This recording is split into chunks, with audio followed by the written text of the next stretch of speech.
I am the Tofu Golem. Please enjoy the video. You will start by preparing both devices so file transfer is possible. First, enable developer options. Go to Settings, About Phone, tap build number 7 times. This unlocks deeper controls. Once done, connect the phone to your computer with a reliable cable. Avoid cheap adapters. Make sure USB debugging is enabled in developer options. This permits direct transfer handshakes. You need these steps completed before selecting transfer mode, so the phone and computer can agree on the protocol immediately. Now you'll select the correct protocol and authorize the computer. After connecting, pull down the notification shade and open USB preferences. You'll see options like charging, file transfer, or MIDI.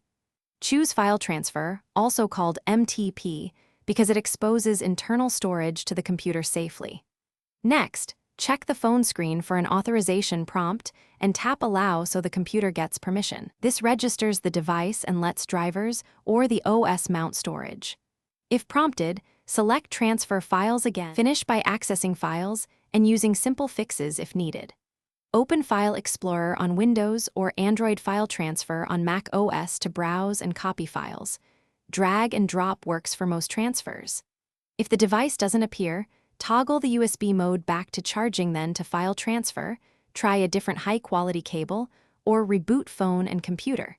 These actions resolve most handshake problems. Also install the phone maker's USB drivers on Windows, or use the official Android file transfer app on Mac OS to ensure compatibility. Thanks for watching. Consider subscribing if we helped you today.